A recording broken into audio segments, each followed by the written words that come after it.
This story is about an alien medical student on a trauma rotation aboard a human space station, expecting to study biology, not witness a young man with a shattered leg calmly asking if it's normal to see bone.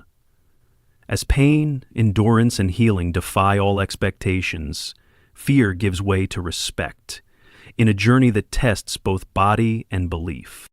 Dr. Kellorks had just finished his 4th exam on Terran vascular anatomy when he decided he was ready for the real thing. The Intergalactic Institute of Biological Sciences offered a coveted rotation aboard the Earth Space Alliance's orbital trauma station, a place where humans practiced medicine under pressure so intense it was rumored one trainee once stitched a lacerated artery mid-fall during a station decompression drill. Kellorks didn't quite believe that, but he hoped to witness something dramatic.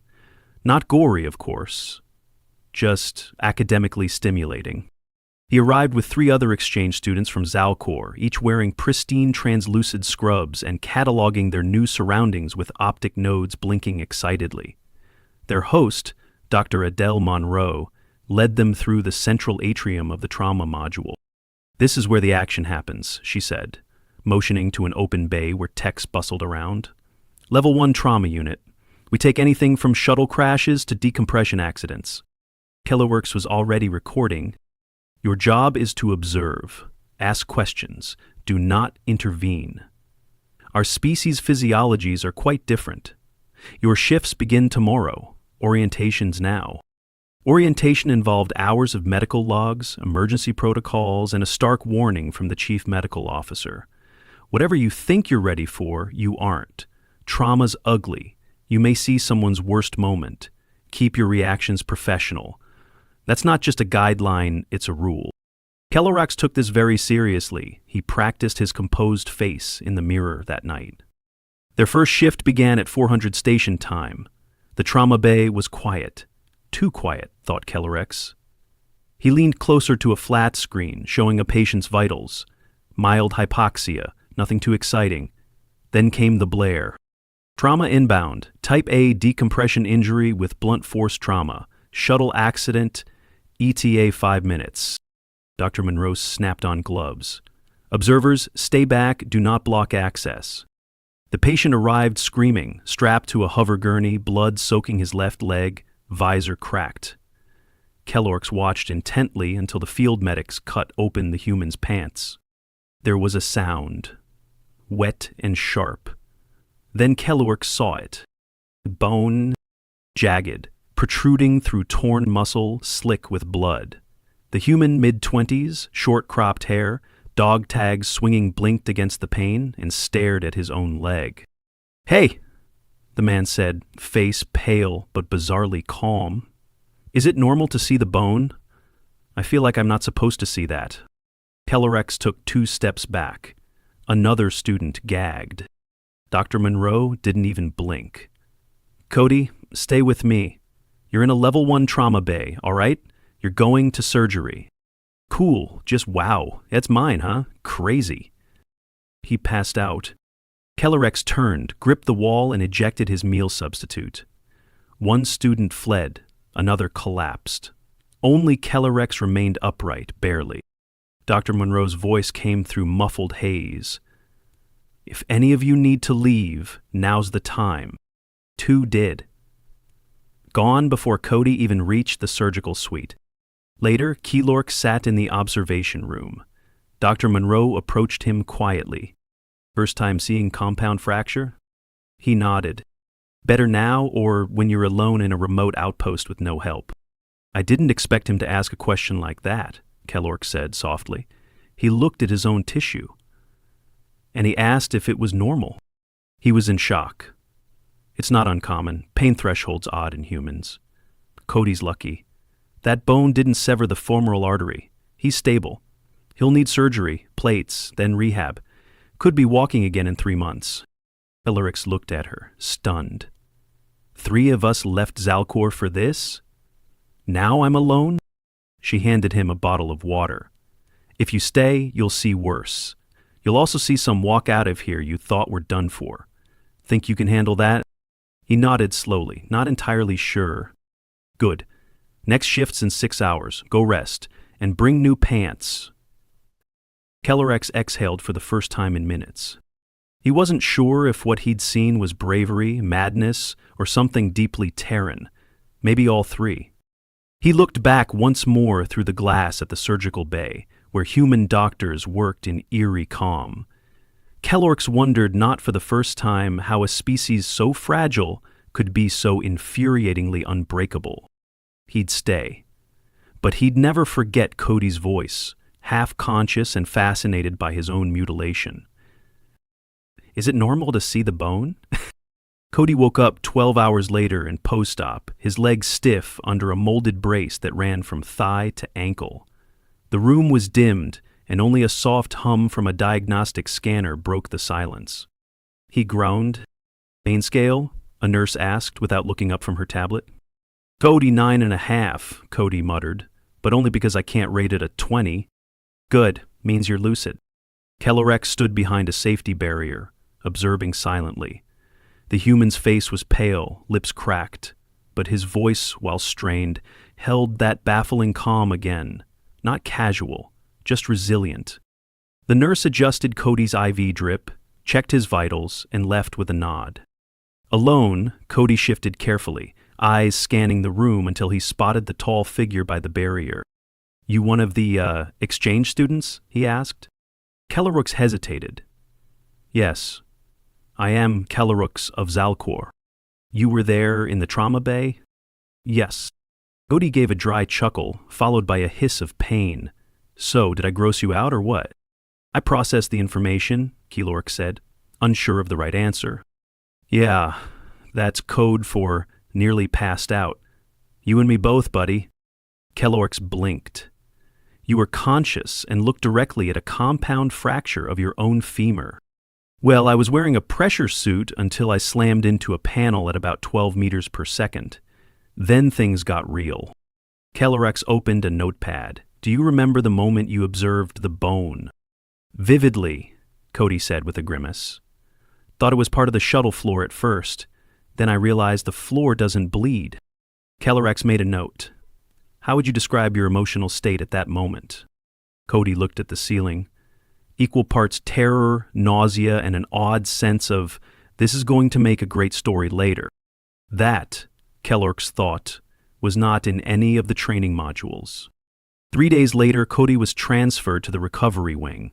His leg had been pinned with titanium rods, and the surgical report listed severe comminuted fracture with laceration to surrounding musculature. Dr. Monroe explained it meant splintered bone and shredded tissue. The good news, no nerve damage. The bad, a full recovery would take 6 to 9 months. Cody didn't complain. He asked for a laptop. Something to do while I learn how not to walk. Meanwhile, Kellerex was shadowing trauma calls again. The cases blurred thermal burns, a technician with decompression sickness, a zero-G collision that dislocated both shoulders of a rotating station dancer. But none struck him like Cody. The human was unsettling in his persistence. His days began with physical therapy, where he was pushed through agonizing routines to reactivate the surrounding muscle tissue. He vomited once, fainted twice, and on the 5th session passed out mid-rep while trying to lift his own foot. He woke up seconds later. Did I win? Kellerex asked Monroe if this behavior was common. "Some patients give up," she said. "Cody?" He turned suffering into stubbornness. During one visit, Cody had a visitor, his sister June, a short woman with an authoritative stance and arms full of contraband snacks. "You look like boiled crap," she said fondly. "Thanks, June. Love you too." Keller observed from the hallway. "You gonna be okay?" June asked the nurse quietly. "He's stable," she replied, "but it's gonna be a long recovery. Could be a year before he's at pre-injury strength." June nodded slowly. Then, "He'll hate that." That evening, Cody messaged Kellerex via the station network. Subject: "So, are you still watching? Anybody? Hey Kellerex, thought you'd be gone like the other two. Glad you stayed. Want to sit in on my next PT session? They're trying to get me to stand. Should be hilarious." Kellerex replied with a cautious yes. The next day, Kellerick stood behind the railing again as Cody clung to the support bars. His therapist, a blunt, middle-aged woman named Laura, coaxed him with military precision. "Board more shift, keep the knee straight. Don't lock it, that's it." Cody's face twisted in pain. "It's like standing on a bag of broken pool cues." "Keep going." He did. 4 steps, collapsed, cursed. Laura smiled. "Better than yesterday." Cody caught Kellerick's eye and gave a shaky thumbs up. After the session, Kellerick approached. "You deliberately placed pressure on an unstable joint." "I know," Cody groaned, "but it worked." "You may have worsened the trauma." "Maybe. But I needed to see if it could hold me." Kellerick struggled to understand. "Why?" Cody looked at his leg. "Because no one's going to carry me forever." That night, Kellerick reviewed every Terran case study involving severe trauma and long-term rehabilitation. None captured what he'd seen. They described pain thresholds, nerve regeneration, infection risks. But not that raw determination, not that ridiculous courage to move forward on a mangled leg just to prove you still had control over it. Kellerick didn't sleep. He drafted a letter to his professors on Zalcor. Subject: on human recovery behaviors observed post-severe trauma. Buddy, I have witnessed an injured human deliberately test his own tolerance for pain against medical advice, not recklessly but with conviction. This subject does not align with our simulations of emotional collapse under catastrophic injury. I am re-evaluating our theoretical models. There is more to resilience than cellular repair. He paused, deleted the last line, then wrote, I am beginning to think resilience is not a physiological process, it is a choice. By the 4th week of recovery, Cody could manage 15 steps with a walker. Every movement came with a hiss or grunt, sometimes followed by profanity. But he never asked for his pain meds to be increased, not even once. The physiotherapy team noted his stubborn compliance with a mix of admiration and exasperation. Kellerick was now present at every session. Not as a student with a notebook, but as an unofficial assistant fetching braces, adjusting support bars, even helping Cody into position under strict supervision. Your species is highly inefficient when injured, Kellerick observed one morning. Cody, sweating through a lightweight hospital shirt, raised an eyebrow. Thanks for the pep talk. I meant physically, our regenerative functions are significantly faster. You also don't have internal organs designed to rupture from emotional stress, Cody shot back. Seems like a bad trade. It wasn't hostile, just human honesty, raw and unfiltered. Kellerick logged it under emotional transparency, potential influence on coping mechanisms. One afternoon, Dr. Monroe invited Kellerick to observe the weekly trauma case review. The surgical team presented outcomes, complications, and mortality risks from the past 7 days. The last slide showed Cody's scans. Patient, Cody Morgan, blunt force trauma with open femoral fracture. Emergency fasciotomy prevented compartment syndrome. Full debridement and stabilization successful. Hardware integration progressing well. Walking short distances with assistive devices. Kellerick noticed several clinicians nod. Prognosis, one asked. Favorable. He'll never regain full speed, but he should walk unassisted within 10 months. Possibly 9. Kellerick glanced at the photo on the slide Cody strapped to the gurney, blood pooling around the brake. It was hard to match that image with the sarcastic man now battling a staircase in rehab, one stubborn foot at a time. Later that week, a new trauma alert came in, this time a cargo drone technician who'd fallen from a scaffold and landed badly. Spiral fracture of the tibia. Her screams echoed through the station. Kellerick stood still in the trauma bay as medics restrained the flailing limb. Blood wasn't visible, but the leg had twisted unnaturally. When the patient began sobbing, Kellerick instinctively stepped forward. Do not intervene, Monroe reminded him. He stepped back, but it was getting harder. The technician's leg was stabilized, pain managed. She was wheeled out for surgery. That night, Kellerick visited Cody and told him about it. She screamed, he said softly. much more than you did. Cody looked up from his tablet. Everyone handles pain differently. He seemed afraid. You didn't. Cody leaned back, adjusting his leg brace with a grimace. Oh, I was terrified. But I was also detached. Maybe that's how I cope. Make jokes, ask stupid questions. Otherwise, I start screaming too. Keller X was quiet. Do you think your species has evolved to tolerate pain for strategic reasons? No idea, Cody said. But if we didn't learn to fight through it, we wouldn't have made it past the first saber-toothed tiger. By the 6th week, Cody began using forearm crutches. Every step required focus. He still couldn't dress without help, and on some days the swelling made him curse out loud during therapy. But something changed. Keller X noticed it during a quiet morning session. Cody was sweating, jaw clenched, as he balanced between 2 metal bars. Then he took a step unaided, then another. He wobbled, grabbed the bar, didn't fall. Laura the therapist clapped once. Not bad. Cody looked at Kellorx. Did you see that? Keller X nodded. Yes. You gonna write it in your alien notebook? I don't use a notebook. Sure. Just promise me when you publish your alien memoir, make me sound cooler than I am. You are sufficiently cool, Kellorx said slowly. Cody laughed and nearly tipped over. One evening, while reviewing anatomy holograms in the med bay, Keller X received a message from Dr. Monroe. Subject, volunteer opportunity. Study. Cody Morgan has been approved for mobility retraining in lower gravity.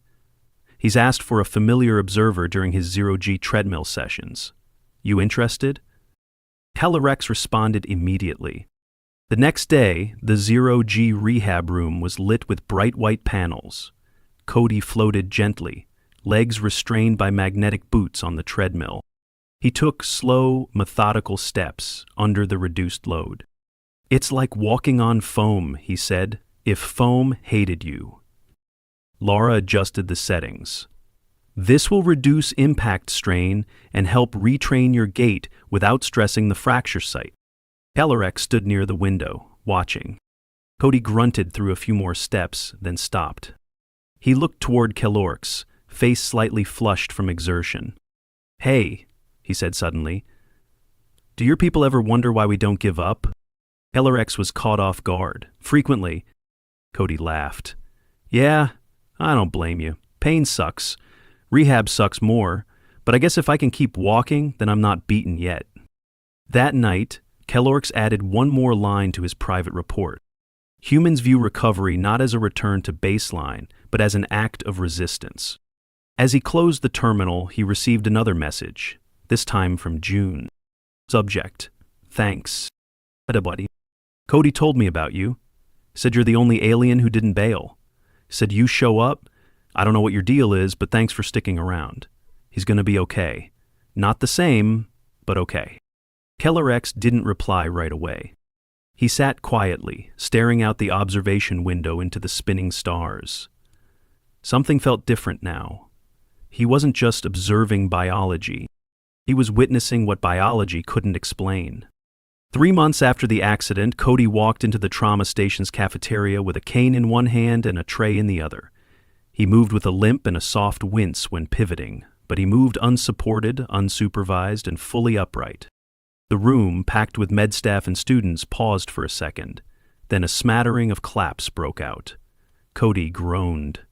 Don't do that. You'll make me trip. Keller X stood by the hydration unit, eyes wide. He'd seen Cody push through hydrotherapy, endure nerve stimulation sessions, and spend an entire week relearning how to walk on angled surfaces.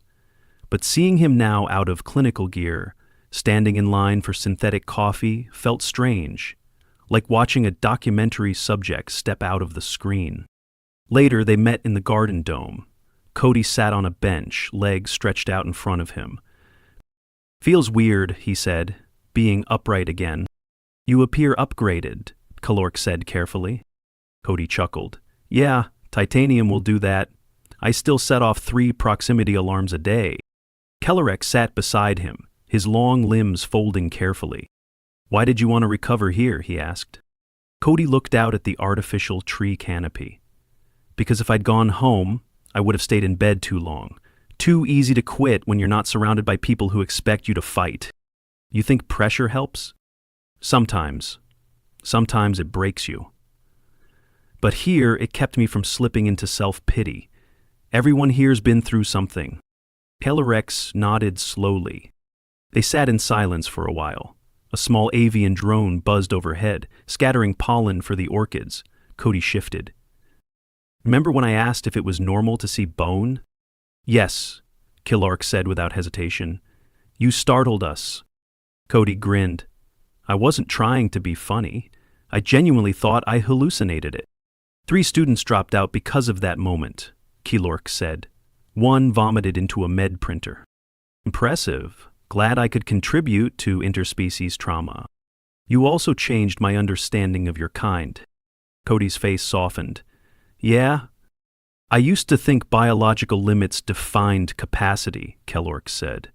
Then I watched you choose to walk again through agony. It made no clinical sense, but it worked. Cody nodded slowly. We don't make sense. It's kind of our thing. Weeks passed. Cody's strength improved. The cane became a prop more than a necessity. He joined station maintenance part-time, handling system diagnostics seated at a console. Not physical work, but purposeful. Kellerex's exchange period neared its end. He was preparing a final report to present before the council on Zalcor. It would include data, comparative recovery charts, and a deeply unconventional thesis. Pain tolerance and psychological willpower as a unified human response mechanism post-severe trauma. The morning of his departure, Kellerwerk stopped by Cody's rehab zone one last time. Cody was on the treadmill again, now at a light jog. The brace was gone. Only the residual limp remained. You look almost normal, Kellerwerk said. I feel like a sock full of gravel, Cody replied, wiping sweat from his brow. But I'm alive.